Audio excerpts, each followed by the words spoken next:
Good afternoon, everyone, and welcome to the first edition of Getting In, a College Coach Conversation of 2021. Now, the secret is that we're actually recording this in the middle of December in 2020, but this will be the first time on the other side of the new year that you'll get a chance to visit with us and to talk all about college applications. And for today's episode, we have three segments that are lined up that are really focused on these transitions to the new year. We'll talk a little bit about what you can do with respect to both the admission side of the process and college finance after you've submitted your application. Do you just sit back on your hands, or do you have an opportunity to continue to connect with schools and make a case for your candidacy or for your financial aid?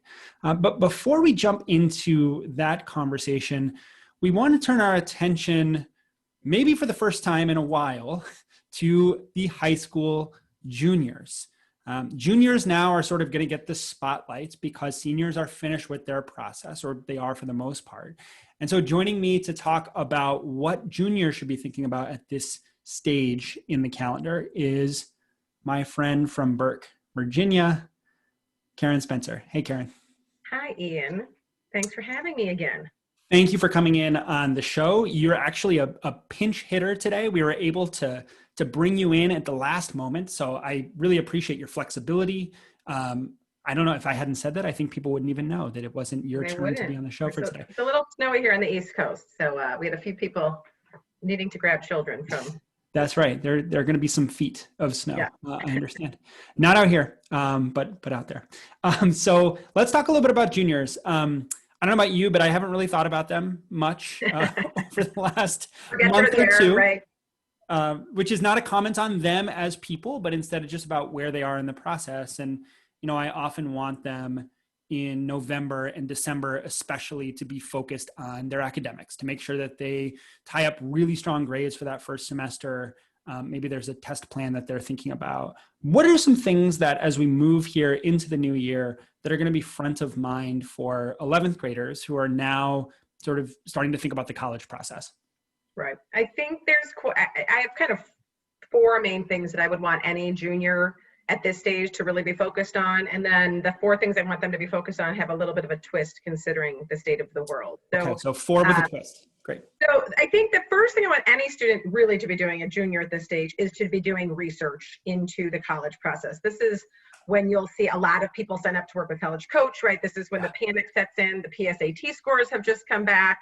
You often get inundated with mail and you're like, oh, right, I'm going to college in a year and a half. I need to start thinking about this, or your parent starts thinking about this. And so right now, especially with the twist, is that, you know, in February, March is a traditional time when juniors tend to visit schools. That's probably still not going to be on the table in February or March, but it might be in April, May, June, July, who knows, right? So I would love students to be using this kind of unexpected downtime. And I know right now, especially if they're going to finals, they may not feel like this is such downtime, but it will be shortly, right? A lot of your winter sports may have been either canceled or waylaid or not quite as intense, or whatever the case may be, summer program or winter program. So take this opportunity to do the research that you can online. So you know, one of the nice things, and I would actually anticipate this might stay about COVID, has that schools are doing these online information sessions. So the things you usually had to drive or fly to the college to go listen to the admissions officer give their spiel in an admissions office, they're now doing online, right? So you have you don't have to fly now. You don't have to get in the car and sit in traffic. You can get in your bunny slippers and go listen to the exact same information you would have gotten on campus as you would on this online presentation. So it doesn't replace the college visit. Nothing does. I can't say that's going to be the case. But if this part of the college visit, listening to the admissions officer give their spiel, that's the same information whether you're sitting at home or you're sitting in the middle of wherever. That's right. And we just came out of a team meeting, you and I, where some of our colleagues talked to us about the virtual visits they had just done to the University of Miami and to Tulane. And they heard from admission officers. They were able to talk about special programs and features. They learned about the cities and the location. So it doesn't replace a visit, but there's a lot of really great information that you can have there. And I think it's a great first round of exposure to colleges because it's free. You don't have to, devote time. You don't have to buy airline tickets. You don't have to get a hotel.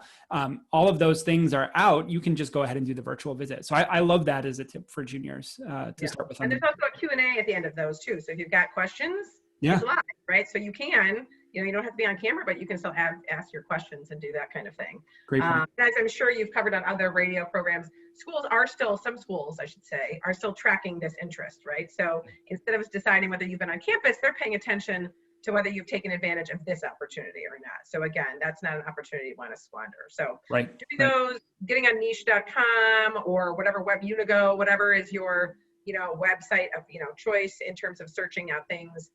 So that would be my first tip, is let's use this downtime to research colleges. Yeah, it's perfect. And I often tell juniors that you're really going to be going through this research process multiple times and multiple iterations. We're really starting at sort of this 30,000 foot view of what's out there. And then you'll be at 10,000 feet, and then you'll be putting sort of your final contenders under a microscope. But now's a really good time to start with that 30,000 foot view on the research front. So I agree. Get used to it. Start looking at colleges. Your list will be of much better quality the more detail you put into the research. Correct. So what's number two? What's the second thing that you're asking? My next two things are kind of related. One is keeping your grades up, right? Again, this may be that second semester junior year, maybe for some colleges the last set of grades they ever see before they decide to admit you. So in terms of 12th grade, they look at curriculum, but they don't look at grades. And so that those kinds of schools. Then you have other schools. Should a student decide to apply early action or early decision, that's going to be due November 1st. So they may see first quarter grades of senior year, but they may never see your final grades senior year. So this is the last kind of real academic piece they're going to see of your work. And so now is not the time to take a vacation. Yeah, and I think that sometimes when I'll talk with students, they'll get so caught up in all of the additional things. And I think we'll talk about this with respect to stuff like research and extracurricular activities and just all of this. I need to generate more content for my application becomes the primary source of attention for students. And they take their eye off the ball with respect to their grades. And so if you have a really poor performance in your 11th grade year, no amount of extracurricular involvement is going to make up for that at school that you might be interested in. So academics really always have to be the top priority. And if you find that some of the other things that you're doing are taking your attention away from your schoolwork, you've got to reconfigure sort of what your priorities are and make sure that those academics really do come first. It feels to me, Karen, like, I don't know if this is a trend that's accurate, but it does feel to me like fewer and fewer schools are seeing the senior year grades, or maybe they're just being more open about the fact that the end of 11th grade is the last time that you have an opportunity to improve on your performance. I'm thinking especially of the larger public universities. Of course, the UCs have long been this way, but it does feel like for a lot of the bigger schools, some of those that get more applications, they're really not looking at that first quarter of the senior year. Right. I think about like a Penn State or a place that has a due date of November 1st, right? That is their due date, right? Or a place that has, a priority deadline, which is what a lot of schools call it at large state schools, are November 1st, December 1st, right? Most first quarter or first semester grades don't usually get published until almost February, right? So you've got a lot. So maybe they'll hold on to you because if they're like, junior year didn't look so hot, let's see what first year looks like, then maybe. But there are going to be, yes, increasingly a lot of schools that do not end up seeing your first semester grades. That's right. And I mean, we can just scroll through the list that we have within our team of all the schools that our students have gotten into here on, December 16th. And those schools have not seen first semester grades, period, right. Because they're just not available. Just start fourth quarter. So, the ending end of the first quarter a month ago. So, yeah. Yeah. So keep the emphasis as juniors on the academics. If you are a senior, you do want to finish strong through the rest of the year. I think that's something we'll talk about probably in our next segment for what to do once the apps are in. But for juniors, certainly it's really critical to do well in this semester.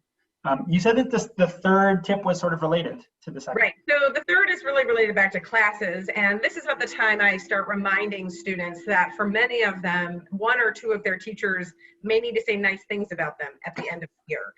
Ideally. Could come up. Yeah. So if you were applying to a school that asked for teacher recs, no school asks for any more than two, but a lot of them ask for two teachers. We usually suggest that those teachers be from 11th or 12th grade. And to be honest, The 12th grade can be hard because, again, to this point of if your application is due in November, and you've started class day after Labor Day, right? This is not a lot of time to develop a relationship with your teacher. So most students, I generally advise, look at their 11th grade teachers. Now, the large majority of students here have been either in virtual learning or at least partial virtual learning. And so I had a student who just asked me the other day, it's actually a transfer in this case, but how do I get a teacher, right? It's harder to create that camaraderie. You don't stay after class when you're virtual, right? And talk to the teacher or whatever. So I think students really want to keep that in mind when okay, I've got 5 more months or whatever it is to foster a relationship with this teacher so they have something to say about me. Now, how you do that in a virtual environment is different for every person, or maybe you are in school and so that's a little bit easier. But I know my daughter, who's in 8th grade, turned on her camera the other day, and I can tell you, I don't think this is unique to our high school. Turning on your camera in the 7th through the 12th grade set is not they were told could not be required to, so nobody does. And nobody wants to be that teenager who's like, oh, hi, I'm turning on my camera when nobody else in your class turned on their camera. That's right. But she did answer a few questions, and the teacher literally emailed me and was like, I was so happy to see a face, it was so nice, she always contributes, she does whatever. So I'm not here to toot my own daughter's horn. I'm sure in other classes that's not the case in this one. Not for this segment anyway, but. Yeah, exactly. But, right, you got to think creatively here. How can I stand out when I may have only ever been on screen, and maybe not even with my face on screen, right? It depends on how your environment has been, but that's something I do want people to be thinking about. No, that's a great point. And we even have colleagues that we work with, and I think a lot of people in this sort of virtual environment where you're giving a presentation to 30 people who are off camera, and it's sort of like, who am I talking to? What's my audience for this? And I think teachers feel the same way. They're in a very sort of set of circumstances. And so you can help them out by being off camera. You can also just communicate with them a little bit more proactively. Be timely, of course, with turning in assignments. Be somebody that asks questions, but you might do that now by email or through some sort of learning platform rather than staying after class to do so. You don't want to be a pest in this regard, but I think that if you have authentic questions or interests that you want to follow up on, do so. It's a great way to develop a relationship with a teacher, and teachers, I think, still will expect to write letters of recommendation.